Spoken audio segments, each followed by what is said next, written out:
हम सब सोचते हैं कि हम अच्छे इंसान हैं, जो भी करते हैं अच्छे इरादों से करते हैं। पर क्या ये सच है?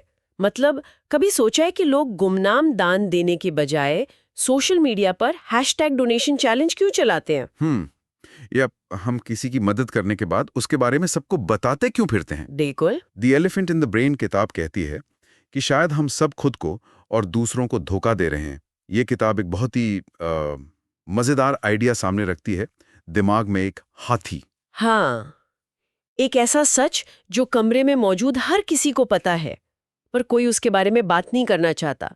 और ये सच है हमारे हर काम के पीछे छिपा स्वार्थ। हम अच्छे इरादों का एक पर्दा ओढ़े रहते हैं, पर्दे के पीछे असली खेल कुछ और ही चल रहा होता है। और यहाँ सबसे चौंकाने वाली बात ये नहीं है कि हम दूसरों से अपने असली इरादे छिपाते हैं। सबसे हैरान करने वाली बात यह है कि हमारा दिमाग इन इरादों को हमसे ही छिपाता है। हमसे ही। हाँ, ये एक बहुत गहरी रणनीति है। जब हम खुद अपनी घड़ी हुई कहानियों पर 100% यकीन कर लेते हैं, तो हमारा व्यवहार, हमारी बॉडी लैंग्वेज, सब कुछ उस कहानी का साथ देता है। मतलब हम ज्यादा विश्वसनीय झूठे बन जाते हैं क्योंकि हमें पता ही नहीं होता कि हम झूठ बोल रहे हैं। ठीक पकड़ा। वाह! मतलब खुद को धोखा देना दूसरों को बेहतर धोखा देने का एक तरीका है। ये तो शुरुआत ही जबरदस्त है। तो चलिए इस हाथी को समझने की कोशिश करते हैं और किताब के मुताबिक इसकी शुरुआत इंसानों से नहीं बल्कि जानवरों की दुनिया से होती है। हाँ, जहाँ ये खेल बिना किसी दिमागी चाल के ज्यादा साफ साफ नजर आता है। जैसे बंदरों को ही देख लीजिए, वे घंटों एक दूसरे के बाल संवारते हैं, कीड़े निकालते हैं, जिसे सोशल ग्रूमिंग कहते हैं। ऊपर से देखने में तो ये सिर्फ सफाई और दोस्ती का काम लगता है। बिल्कुल। लेकिन अगर ये सिर्फ सफाई होती तो वे दिन का 17% हिस्सा इसमें क्यों लगाते? 17%। और राजनीति ज्यादा है। राजनीति? हाँ, जब एक बंदर दूसरे के बाल साफ कर रहा होता है, तो वो असल में कह रहा होता है, देखो, मैं अपना कीमती समय और ऊर्जा तुम पर लगा रहा हूं। ये भरोसा बनाने का, गठबंधन यानी अलायंसेस बनाने का एक तरीका है। अच्छा, तभी कहते हैं कि जो ज्यादा ऊंचे स्टेटस वाले बंदर होते हैं उनकी ग्रूमिंग ज्यादा होती है। छोटे बंदर उनका साथ पाने के लिए उनकी सेवा में लगे रहते हैं। ये तो एक तरह की करेंसी हो गई। ठीक कहा, समय और सेवा की करेंसी। और ये सिर्फ बंदरों तक सीमित नहीं है। एक चिड़िया है, अरेबियन बैबलर। इनके बर्ताव को देखकर तो आप और भी हैरान हो जाएंगी। मुकाबला? मदद करने के लिए? ये तो सुनने में ही अजीब है। मतलब कैसे? मान लीजिए एक चिड़िया संतरी की ड्यूटी पर है, देख रही है कि कोई शिकारी तो नहीं आ रहा है। तभी एक ज्यादा ऊंचे दर्जे वाली चिड़िया आएगी और उसे हटाकर खुद उस ड्यूटी पर बैठ जाएगी। अरे! या फिर वे एक दूसरे को खाना खिलाने के लिए लड़ती हैं। कई बार तो जबरदस्ती दूसरे के मुंह में खाना ठूंस देती हैं। तो ये निस्वार्थ सेवा तो नहीं हुई? बिल्कुल नहीं। जो ऊपर से त्याग लगता है, वो असल में अपनी प्रतिष्ठा और इज्जत बढ़ाने का खेल है। मतलब जो चिड़िया ज्यादा मदद करती हुई दिखेगी समूह में, उसका दबदबा उतना ही ज्यादा होगा, उसे ज्यादा फिट और ताकतवर माना जाएगा। बिल्कुल। इससे उसे समूह में बेहतर दर्जा मिलता है, साथी चुनने के ज्यादा मौके मिलते हैं। तो जो हमें निस्वार्थ मदद लग रही है, वो असल में अपने फायदे का एक बहुत होशियारी भरा सौदा है। ये दिखावा है कि देखो मैं इतना काबिल हूं कि अपनी परवाह किए बिना तुम्हारी मदद कर सकता हूं। एग्जैक्टली। तो अगर आन जानवरों में ये इतना साफ है, तो हम इंसानों में क्या होता है? क्या हमारा इतना बड़ा और जटिल दिमाग भी इसी तरह की दौड़ का नतीजा है? सोशल ब्रेन हाइपोथेसिस तो यही कहता है। ये थ्योरी बहुत दिलचस्प है। ये कहती है कि हमारा दिमाग दूसरे जानवरों जैसे शेर या भालू से मुकाबला करने के लिए बड़ा नहीं हुआ। तो फिर हमारा दिमाग दूसरे इंसानों से मुकाबला करने के लिए बड़ा और जटिल हुआ। ये एक हथियारों की दौड़ की तरह है। एक इंसान थोड़ा चालाक हुआ तो दूसरे को उससे ज्यादा चालाक होना पड़ा। कैलिफोर्निया के रेडवुड पेड़ों की तरह, हाँ, जो सूरज की रोशनी पाने के लिए एक दूसरे से ऊंचा होने की एक बेकार की रेस में अपनी सारी ऊर्जा लगा देते हैं, जबकि अगर वे सब छोटे रहते तब भी सबको उतनी ही रोशनी मिलती। क्या बेहतरीन उदाहरण है। बिल्कुल वैसा ही है। और ये मुकाबला हम मुख्य रूप से 3 बड़े अखाड़ों में लड़ते हैं। प्यार, सोशल स्टेटस और राजनीति। हाँ, प्यार का खेल यानी सही जीवन साथी ढूंढना। सोशल स्टेटस का खेल यानी समाज में अपनी जगह बनाना। और तीसरा है राजनीति का खेल। और इन तीनों खेलों में मोर के पंखों की तरह दिखावा बहुत जरूरी है। जैसे प्यार के खेल में कला, संगीत या मजाकिया होना। ये सब दिखाने के तरीके हैं कि हमारे जीन्स कितने अच्छे हैं, हम कितने क्रिएटिव और इंटेलिजेंट हैं। और इन सभी खेलों में ईमानदार इशारे यानी ऑनेस्ट सिग्नल्स बहुत जरूरी हैं। ईमानदार इशारे। हाँ, ये वो इशारे होते हैं जिनकी नकल करना या झूठा दिखावा करना बहुत मुश्किल या महंगा हो। जैसे शेर की दहाड़, अच्छा, उसकी गहरी दहाड़ उसके बड़े और मजबूत फेफड़ों का सबूत है। एक चूहा वैसी आवाज नहीं निकाल सकता। ये एक ईमानदार इशारा है। और इंसानों में इसका क्या उदाहरण होगा? इंसानों में किसी को मैसेज पर गेट वेल सून कहना एक बहुत सस्ता सिग्नल है, कोई भी कर सकता है। लेकिन अगर आपका दोस्त बीमार है और आप अपना काम छोड़कर ट्रैफिक से लड़कर हॉस्पिटल में उसके साथ घंटों बैठते हैं, तो वो एक महंगा और ईमानदार इशारा है। बिल्कुल, ये आपकी वफादारी और दोस्ती को साबित करता है, क्योंकि इसकी कीमत चुकानी पड़ती है।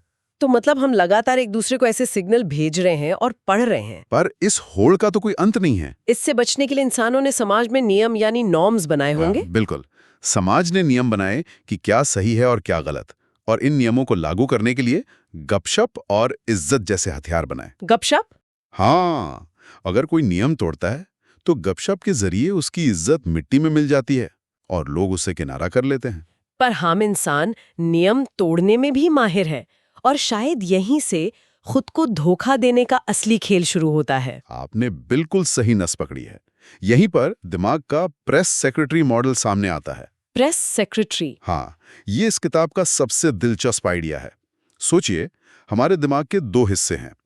एक हिस्सा जो पर्दे के पीछे है, हमारे असली स्वार्थी इरादों के आधार पर फैसले लेता है, और दूसरा हिस्सा जिसे हम मैं या हमारा चेतन मन समझते हैं, वो एक प्रेस सेक्रेटरी या प्रवक्ता की तरह है। मतलब फैसले कहीं और लिए जा रहे हैं, और ये प्रेस सेक्रेटरी बस उन फैसलों को दुनिया के सामने सही ठहराने के लिए अच्छी अच्छी कहानियां गढ़ रहा है। ठीक समझे। और सबसे मजेदार बात यह है कि इस प्रेस सेक्रेटरी को खुद नहीं पता कि असली वजह क्या थी। क्या आप बात कर रहे हैं? हाँ, उसका काम बस एक ऐसी कहानी बनाना है जो सुनने में अच्छी लगे और सामाजिक रूप से स्वीकार्य हो। ये सुनने में तो बहुत अजीब लग रहा है। क्या इसका कोई सबूत भी है? इसका सबसे बड़ा सबूत स्प्लिट ब्रेन मरीजों पर किए गए एक्सपेरिमेंट है। ये वो मरीज हैं जिनके दिमाग के दाएं और बाएं हिस्से को जोड़ने वाली नसें काट दी गई हैं। अच्छा। तो एक्सपेरिमेंट में मरीज के दिमाग के दाएं हिस्से को, जो बोल नहीं सकता, एक कार्ड दिखाया जाता है जिस पर लिखा है चलो। मरीज उठता है और चलने लगता है। ठीक है। अब रिसर्चर उसके बाएं हिस्से से, जो बोल सकता है, पूछता है आप क्यों चल रहे हैं। अब देखिए, दिमाग के इस हिस्से को असली वजह पता ही नहीं है। उसे नहीं पता कि कोई कमांड दिया गया था। तो वो क्या कहता है? क्या वो कहता है मुझे नहीं पता? नहीं, वो तुरंत एक कहानी गढ़ता है। वो कहता है मुझे प्यास लगी है, मैं किचन से कोक लेने जा रहा हूं। अरे वाह, मतलब प्रेस सेक्रेटरी काम पर लग गया। उसने तुरंत एक तर्कसंगत लेकिन झूठा कारण बना दिया। बिल्कुल, हम सब हर रोज यही करते हैं।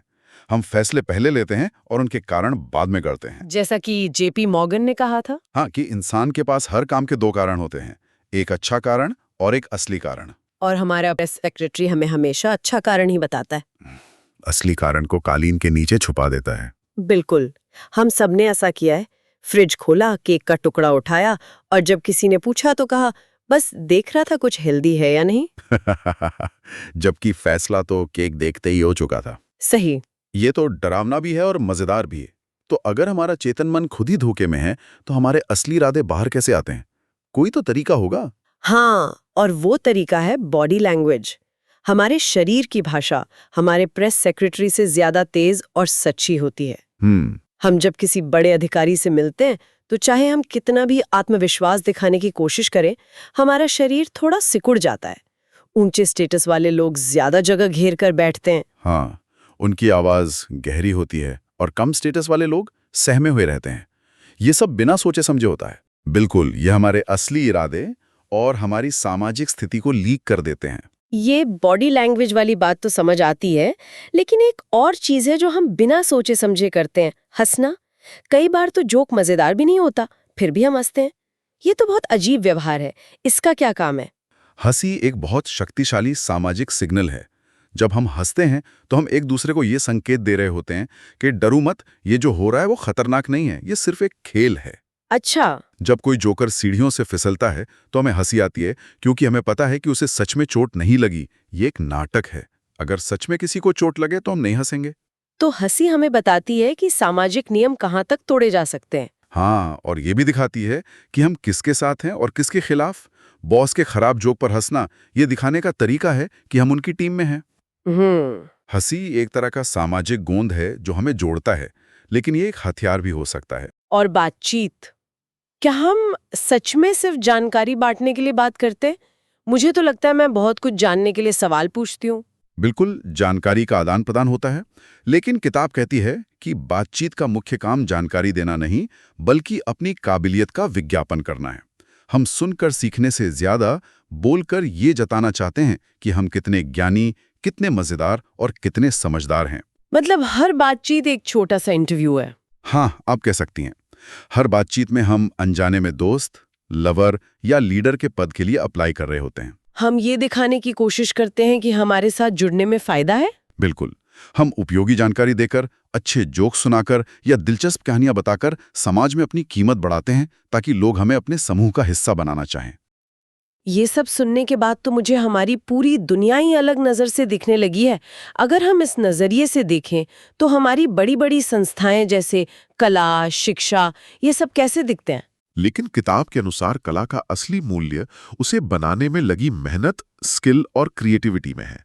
ये कलाकार की काबिलियत का एक ईमानदार इशारा है। जैसे वो मॉडर्न आर्ट, एक कैनवस पर सिर्फ एक लाल लकीर जो करोड़ों में बिकती है। बिल्कुल, उसे बनाने में शायद 5 मिनट लगे हों, पर उसे खरीदने वाला ये सिग्नल दे रहा है कि उसके पास इतने पैसे हैं कि वो उन्हें जला सकता है। और उसे कला की इतनी गहरी समझ है जो आम लोगों को नहीं है। हाँ, ये शेर की दहाड़ का इंसानी वर्जन है। और उसका कोई प्रैक्टिकल इस्तेमाल न होना ही उसकी सबसे बड़ी खूबी है। जैसे एक सुंदर केक, उसकी सजावट पेट भरने के काम नहीं आती। सही, वो बस ये दिखाती है कि आपके पास इतना फालतू समय, पैसा और हुनर है कि आप उसे खाने जैसी चीज पर भी बर्बाद कर सकते हैं। तो इसी लॉजिक को शिक्षा पर लगाकर देखें। हाँ बिल्कुल। लेकिन ये कहना कि स्कूल सिर्फ सिग्नल देने के लिए है, कुछ ज्यादा नहीं हो गया?